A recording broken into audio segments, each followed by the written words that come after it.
guys, it's Susan, and it's officially been 1 year since my ovarian cyst burst, and here's the 1 year update. So, on May 24th, 2023, I had a sharp pain on top of my left ovary hip area, which I was dealing, my hip dysplasia was acting up at the time, so I didn't think much of it because it felt like, if you have hip dysplasia, you know exactly what I'm talking about. It felt just a little sharp pain in my hip area, so I just wrote it off as that.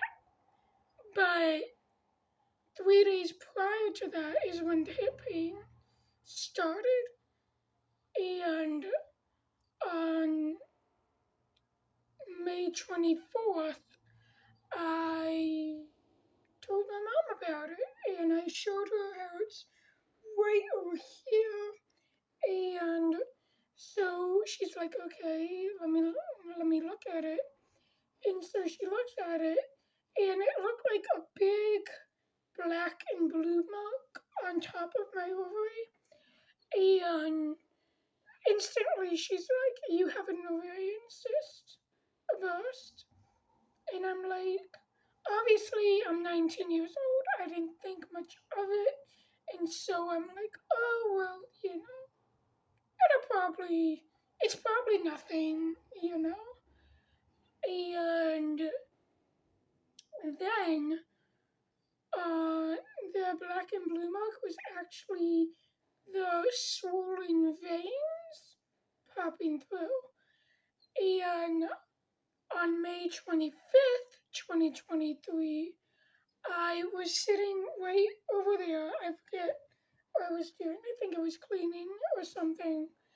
And all of a sudden, I got this jab of a very, very sharp pain in my ovary, and it literally dropped me to the ground. And I'm like, okay, well, I should probably tell mom about it. So I called my mother, I told her about it, and then I started to get really, really scared because my 19-year-old self, you know, I was already healing, sort of, and coping with the news that I got when I was 18 about my hearing loss. Uh, I'll do a video on that soon. Anyway, yeah, I was 19 and now I have this going on, and I didn't know what it was. I wasn't sure if it was deadly or not. And so a few minutes later, my mom came home and then she took me to the hospital, which at this point, the pain has radiated from my ovary. I'll just show you. The pain radiated from my ovary all around my hip area, so this whole section felt like it felt like it was sort of a burning sensation, and like someone was poking it with a needle, and they were just pushing in farther and farther. And so we got to the hospital. I'm hysterical at this point. I'm overwhelmed by the severe pain. I'm scared. I'm worried. And so I couldn't even talk. I was just crying and I couldn't even talk, so my mom had to do the talking for me. And she checked me in, and then we sat on the waiting room chairs, and I'm just nonstop crying because I was so scared. And so about literally 5 minutes, the nurse took me back for that first blood work and to check in and everything. And so I sit on the blue chair. She took 3 vials of blood from this arm. And so I told her, well, I told her that my periods were fine until like October or November of 2022, and then they suddenly stopped, and I would miss periods for 2 months at a time, and then I had hot flashes and it got worse, and now this, and she's like, okay, she's writing everything down, and then she brought me back to the waiting room, and I think it was half an hour, and then they took me in for an ultrasound, which might I say was the most uncomfortable thing ever at that time. So they did my ultrasound, they checked my uterus and my both ovaries.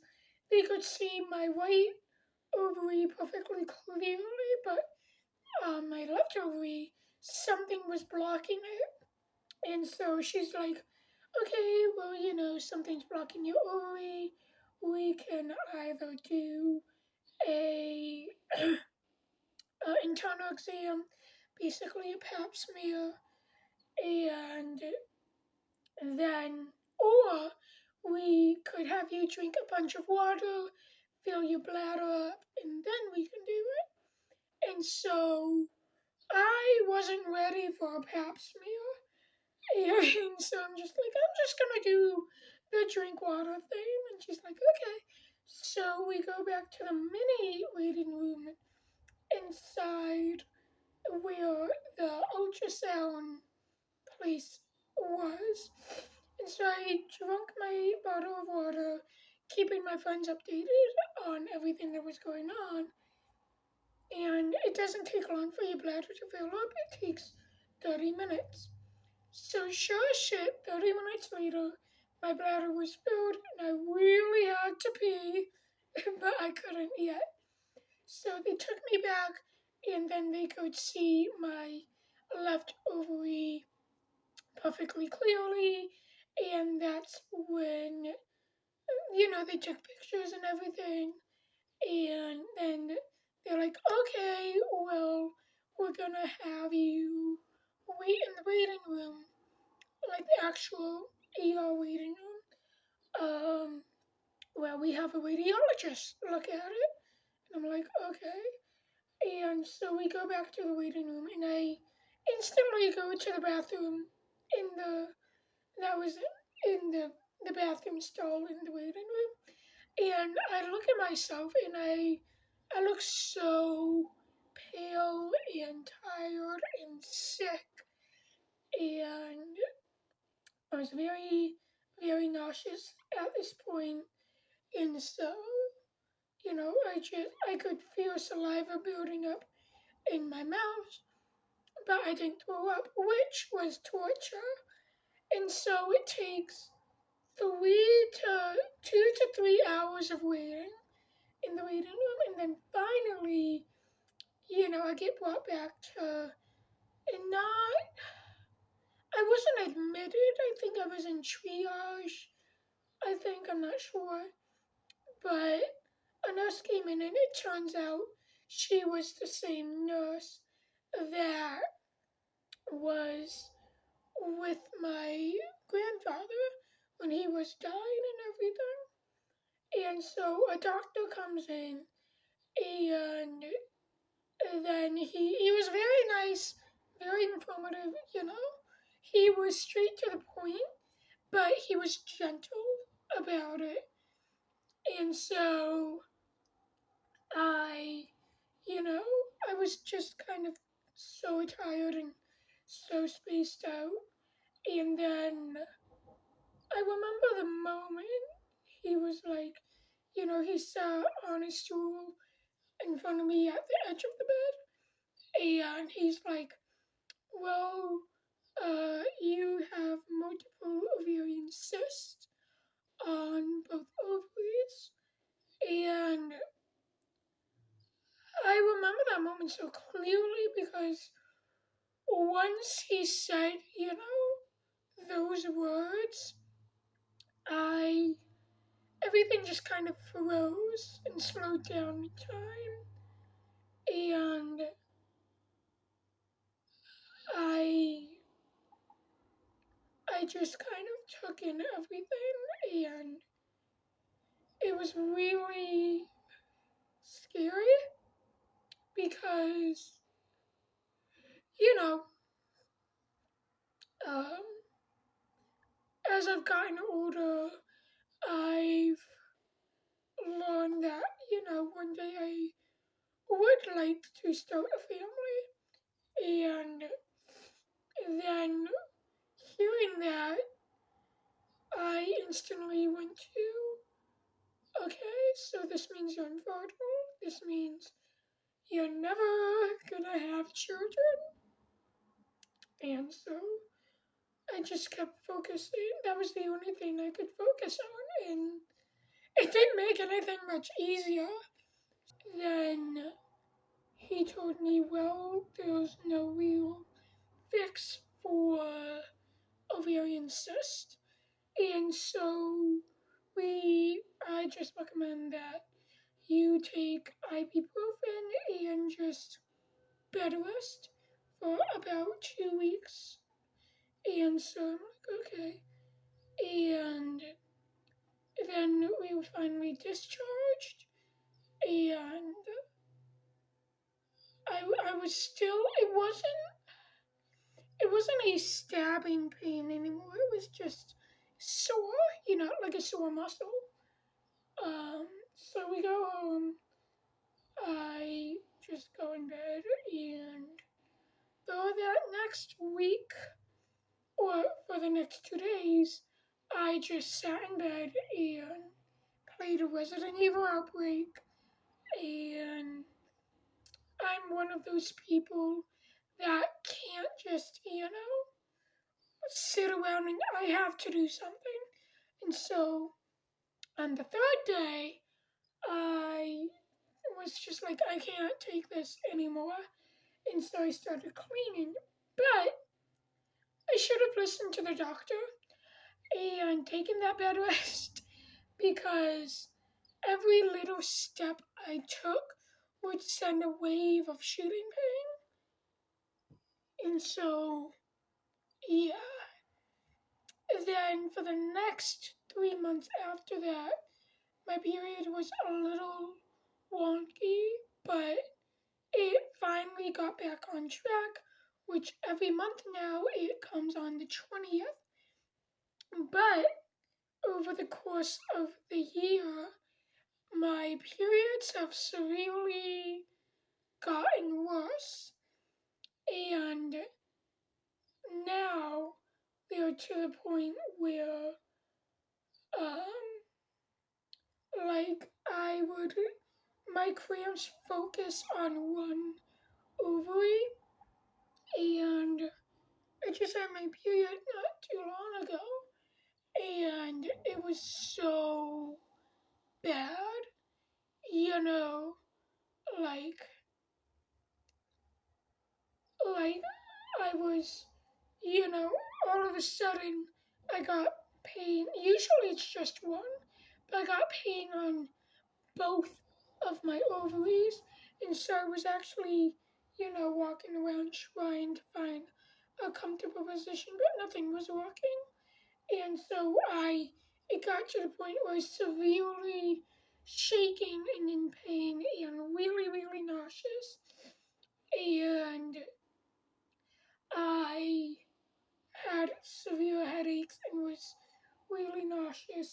Tylenol I took about an hour, not hour and a half an hour to kick in.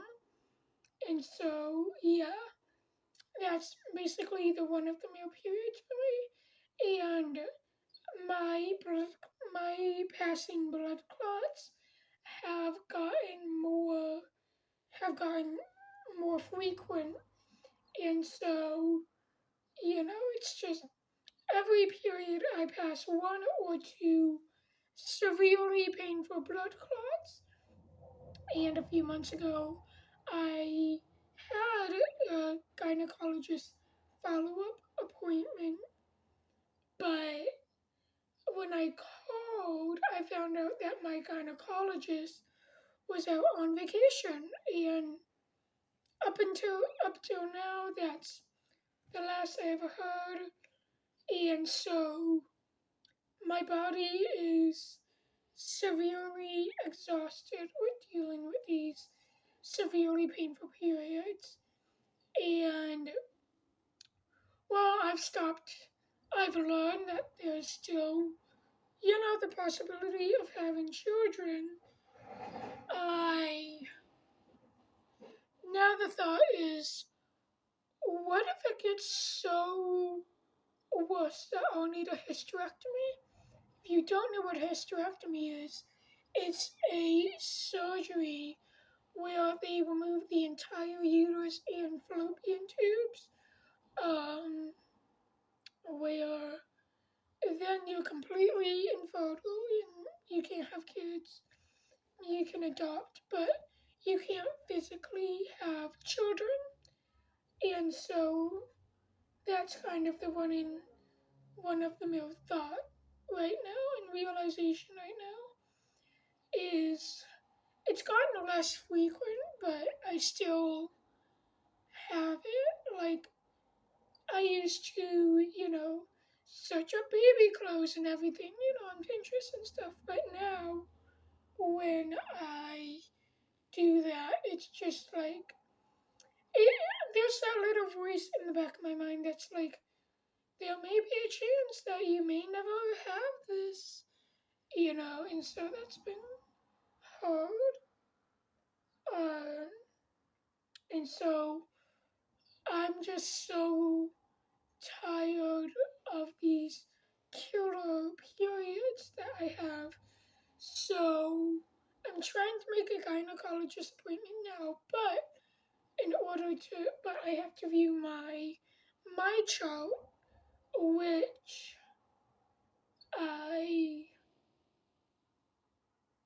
which I have to call the people, the my chart people, because I don't know my login information, and so I have to call them. But the thing is, my phone is out of minutes, so I have to do that, and yeah.